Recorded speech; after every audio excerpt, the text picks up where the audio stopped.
Hello दोस्तों, welcome back on my YouTube channel. So दोस्तों, अब तक के प्रीवियस पार्ट में आप लोगों ने देखा था कि रॉब जो है निन को कॉल करके अपने घर पर बुलाता है ताकि लारा से उसकी जान छूट जाए। अब रॉब के घर पर निन पहुंच तो जाती है, लेकिन ग्रैनी उसे देखकर कुछ खास खुश नहीं होती है। इनफैक्ट ग्रैनी का तो अभी भी यही डिसीजन था कि वो लारा से शादी कर ले। बट रॉब उसे बैठाकर अपनी ग्रैनी से इंट्रोड्यूस करवाता है और उसके बाद निन को कहता है कि ये उसकी ग्रैनी है। ग्रैनी निन को देखकर कहती है, ओह, तो ये वो लड़की है जिसे तुम प्यार करते हो, और वो भी अब। लाडा को कहीं न कहीं लगता था कि ग्रैनी शायद उसकी बात में फँस जाएगी और निन को उसकी लाइफ से हटा देगी। लेकिन ऐसा नहीं था। रॉब जो है अब निन को ही पसंद करने लगा था। बट अभी वो उसके प्यार को लेके जस्ट थोड़ा-सा कन्फ्यूज़ था। इसलिए वो समझ नहीं पा रहा था कि वो निन को अपनी फेक गर्लफ्रेंड बनाते-बनाते धीरे-धीरे उससे सच में प्यार करने लगा है। अब उसके बाद हम देखते हैं कि साथ में सारे लोग डिनर तो कर लेते हैं। बट निन जो है वो वापस जब जाती है तो लारा उसके पास आकर उससे ये कहती है, तुम्हें क्या लगता है रॉब तुमसे प्यार करता है? ऐसा कुछ नहीं है। वो मुझसे ही प्यार करता था और मुझसे ही प्यार करेगा। इनफैक्ट तुम उसकी लाइफ में कितने दिनों के लिए आई हो? बस थोड़े दिनों के लिए। चंद दिनों में ही तुम्हें वो अपनी लाइफ से फेंक निकालेगा और उसके बाद मैं उसकी लाइफ में हमेशा के लिए एंटर हो जाऊंगी। रॉब अपनी ग्रैनी से कहता है कि वो पास्ट में लाडा से शादी करना चाहता था। अब बस इतने में ही निन को पीछे देख लेता है, क्योंकि निन अपना स्कार्फ जो है रॉब के घर पर ही भूल गई थी और बस उसे वापस लेने के लिए वो आती है। लेकिन जब रॉब की इस बात को सुनती है तो वो बहुत गुस्से में हो जाती है और बिना अपना स्कार्फ लिए वहाँ से निकलने लगती है। रॉब उसके पीछे जाता है उसका स्कार्फ देने के लिए। बट निन को इस तरह सिसकता हुआ रोते हुए देख वो उसका स्कार्फ उसे वापस नहीं करता और बस खड़े होकर उसे देखते रहता है। निन को ऐसा लग रहा था कि शायद वो उसे उसकी फेक गर्लफ्रेंड बनाकर उसका टाइम पास कर रहा है। वो उससे प्यार नहीं करता और आखिर में वो लाडा से ही शादी कर लेगा। लेकिन अब ऐसा कुछ भी नहीं था। रॉब जो है वो वाकई निन से प्यार करने लगा था, लेकिन बस वो अपनी फीलिंग्स को लेकर थोड़ा सा कंफ्यूज था। उसके बाद निन जो है रोते रोते पुट को कॉल लगाती है और उसे बता देती है कि मुझे ऐसा लगता था कि रॉब जो है एक दिन मेरे प्यार को, मेरी फीलिंग्स को समझेगा, बट ऐसा कुछ नहीं है। वो अब भी लारा से प्यार करता है और बस मुझे यूज़ कर रहा है वो। और उसके बाद वो लारा को ही अपनी लाइफ में वापस ले लेगा। रॉब निन को लेकर काफ़ी अपसेट था कि उसने मेरी बात तो सुना, पर अधूरी। मैं कहना ये चाहता था कि मैं पास्ट में लाडा से शादी करना चाहता था, बट अब नहीं। और इस वजह से इन दोनों के बीच में मिसअंडरस्टैंडिंग हो जाती है। जो सिटी में अपनी जॉब इंटरव्यू देने के लिए एक कंपनी में आया हुआ होता है, जहाँ पर उसकी मुलाकात वे से हो जाती है और वो वे को देखते हुए ही कहता है, पता नहीं क्यों तुम मुझे हर जगह मिल जाती हो। और इसके बाद मेरा डे ही खराब हो जाता है। वहीं अगले सीन में हम करण को देखते हैं जो पुट के पास आया हुआ होता है और वापस से उस प्रोजेक्ट को अपने अंडर मांगने की कोशिश करता है। बट अभी भी पुरु से वो प्रोजेक्ट देने के लिए मना कर देती है। नेक्स्ट डे रॉब जब कंपनी पहुंचता है तो देखता है कि निन तो ऑफिस में आई ही नहीं है। वो उसे कॉल बैक भी करता है, बट वो उसका कॉल रिसीव ही नहीं करती है। धीरे धीरे विन को अपनी जिम्मेदारियों का एहसास होता है और वो कंपनी के सारे प्रॉब्लम्स को जड़ से सॉल्व करने की कोशिश करता है। इवन उसने ट्राई तो पहले कभी नहीं किया था, लेकिन अब धीरे धीरे वो हर चीज़ को ठीक करने की कोशिश करता है। ये देखकर पुट काफ़ी खुश होती है। विन बिजनेस से रिलेटेड एक फाइल मांगता है तो पुट कहती है वो फाइल तो करण के कैबिन में होगी। वो लोग जाकर उसकी फाइल को कैबिन में ढूंढने लगते हैं, तभी करण आ जाता है और उन्हें वो फाइल ढूंढ कर दे देता है।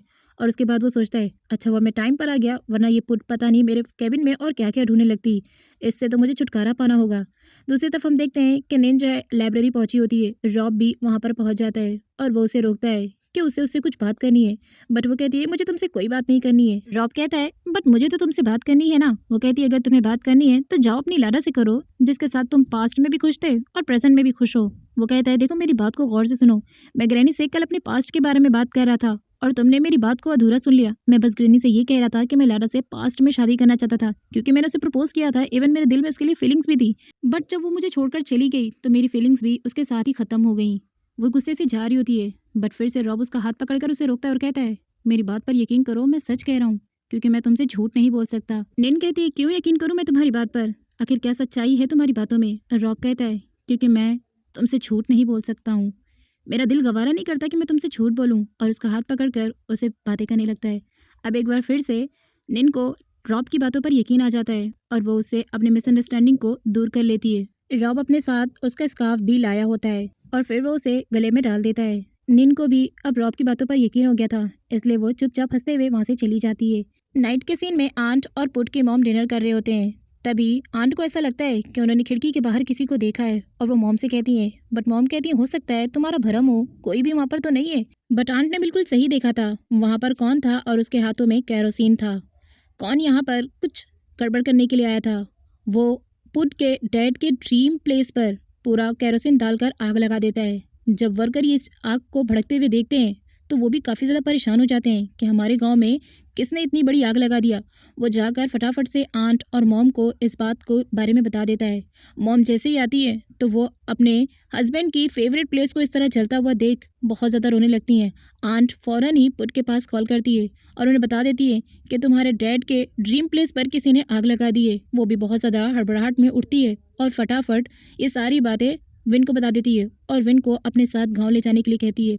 विन उसके पास आता है। वो कहता है, आज तुम ड्राइव नहीं करोगी, ड्राइव मैं करूँगा, तुम अंदर जाकर बैठो।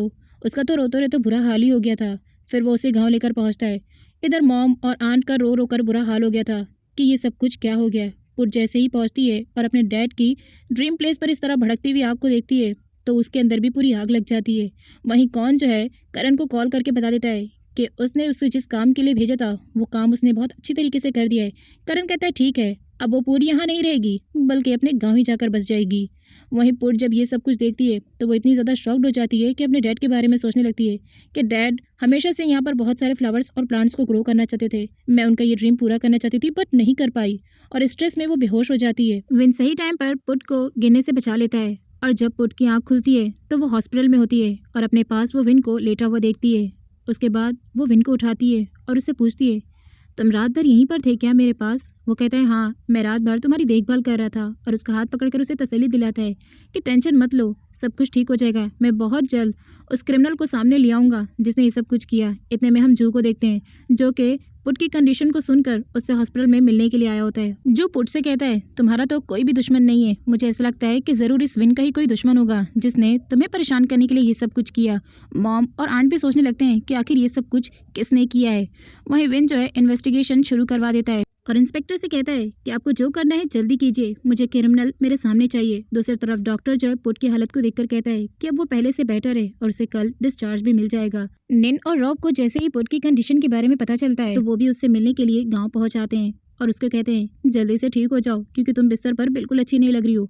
वो कहती है ठीक है, मैं कोशिश तो कर रही हूँ बट तुम तो जानती हो ना मेरे साथ कितना बड़ा इंसिडेंस हो गया है। और बस इसी पर उसे अपने डैडी की याद आ जाती है और वो रोना स्टार्ट कर देती है बट मॉम उसे शांत करवाती हैं। नेक्स्ट डे इंस्पेक्टर विन से कहता है कि हमने आग लगी हुई जगह पर पूरी इन्वेस्टिगेशन की लेकिन गुनहगार ने अपने पीछे कोई भी सबूत नहीं छोड़ा है, इसलिए अब तक कुछ पता नहीं चला। तो वहीं पर दो वर्कर्स होते हैं जो विन से कहते हैं कि आज तक हमने पुट को कभी ऐसे रोता हुआ नहीं देखा बट वो प्लेस उसके डैड की ड्रीम प्लेस थी, इसलिए वो बहुत ज़्यादा शॉक में हो गई है। विन देखता है कि वो पूरी जगह जलकर राख हो चुकी है। उसके बाद हम देखते हैं कि पुट भी हॉस्पिटल से घर आ चुकी होती है। आंट उसे बताती है कि विन तुमसे कह रहा था कि वो तुमसे बात करना चाहता है तो तुम जाकर उसे फ्लावर्स के खेत में मिल लेना। वो उसके पास जाती है मिलने के लिए तो विन उसे एक फ्लावर पॉट देता है। वो देखते ही वो रोने लगती है कि पहले यहाँ पर कितनी ग्रीननेस थी और अब यहाँ पर कुछ भी नहीं बचा। बट विन उसे वो फ्लावर पॉट देते हुए कहता है कि देखो इस पूरी आग में ये फ्लावर पॉट बच गया है जिसमें सिर्फ 2 लीव्स ही बचे हुए हैं। हम इसी से तुम्हारे डैड के ड्रीम को पूरा करेंगे, इसी से नई शुरुआत करेंगे और फिर से इस जगह को हरी भरी कर देंगे। पुट बहुत ज़्यादा इमोशनल हो जाती है तो विन उसे समझाता है कि टेंशन मत लो, सब कुछ ठीक हो जाएगा और उसे हक भी कर लेता है। तो वहीं अगले सीन में हम करण को देखते हैं जो कि अपनी चाल को चलकर काफ़ी खुश होता है और कौन से कहता है कि मैंने पुट का ध्यान भटका दिया है, अब वो अपने डैड की ड्रीम प्लेस पर आंसू बहाने के लिए हो सकता है गाँव में ही रुक जाए तो मैं अपना काम यहाँ आराम से कर सकता हूँ। अगले सीन में हम निन और रॉब को देखते हैं जो कि सिटी जा रहे होते हैं बट रास्ते में ही उनकी कार खराब हो जाती है। निन कहती है अब हम क्या करेंगे, आखिर अब हम लोग सिटी कैसे पहुँचेंगे? वो कहता है मेन रोड थोड़ी ही दूर पर है लेकिन इससे पहले मुझे कार को भी ठीक करवाना होगा। बट तभी निन अपना मोबाइल निकालती है और कहती है यहाँ का व्यू देखो ना कितना अच्छा है, हमें यहाँ पर कुछ फ़ोटोज़ क्लिक करनी चाहिए। वो कहता है यहाँ मैं परेशान हो रहा हूँ और तुम्हें फ़ोटोज़ क्लिक करने की पड़ी है। वो कहती है तो क्या हुआ, टेंशन छोड़ो, कार तो ठीक हो ही जाएगी बट ये व्यू दोबारा नहीं मिलेगा। चलो फटाक से हम लोग फ़ोटोज़ क्लिक करते हैं। और वो ज़बरदस्ती रॉब के साथ फ़ोटोज़ क्लिक करके खुश हो रही होती है। रॉब उसे कहता है मुझे थोड़ा दिमाग लगाने दो कि हमें यहाँ से कैसे निकलना है। फिर हम अगले सीन में देखते हैं कि वो लोग जो है एक लोकल गाड़ी के थ्रू मेन रोड तक जाने लगते हैं। रॉब जो है वो नीन के साथ काफ़ी खुश नज़र आ रहा होता है और नीन को भी यही लग रहा था कि अब रॉब जो है धीरे धीरे शायद उससे प्यार करने लगा है। विन उस बचे हुए प्लांट को वापस से ज़मीन के अंदर डालकर उसे उगाने की कोशिश करता है और ये काम वो वर्कर टीओ के साथ कर रहा होता है मिलकर। लेकिन तभी वहाँ पर पूरा आ जाती है जो कि उन लोगों की हेल्प करने लगती है। तो विन उसे उठाता है और कहता है तुम्हारी तबीयत ठीक नहीं है, तुम्हें अभी काम बिल्कुल भी नहीं करना चाहिए, तो तुम जाकर बैठ जाओ। बट वो ज़बरदस्ती वापस से उस प्लांट को लगाने की कोशिश करती है। वो कहती मुझे करने दो, मैं ठीक हूँ। बट विन उसे कहता है तुम बहुत ज़िद्दी लड़की हो और उसका हाथ पकड़कर उसे एक बेंच के पास लेकर जाकर कहता है तुम यहीं पर बैठी रहोगी और देखोगी और मैं कुछ भी रॉन्ग करूँगा तो मुझे यहीं से गाइड करना। बट वो फिर से उठकर जाकर प्लांट लगाने लगती है और विन की एक बात भी नहीं सुनती। तभी उसकी मॉम आती है और विन से कहती है तुम जानते हो ना मेरी बेटी बहुत ज़िद्दी है, वो जो काम ठान लेती है वो करके ही रहती है। और यहीं पर विन को समझ में आ जाता है, तो वो मॉम से कहता है कि शायद ग्रैंडपा ने इसीलिए पुट को मेरे साथ रखने के लिए ये डिसीजन लिया कि प्रॉपर्टी सारी वो संभालेगी। और शायद उनका डिसीजन सही था, क्योंकि वो जानते थे कि मैं जो है पुट के साथ ही रहकर सारी कामों को समझ सकता हूँ। मॉम खुश होती है और वो कहती है, हाँ अब तुम समझे तुम्हारे ग्रैंडपा आखिर चाहते क्या थे।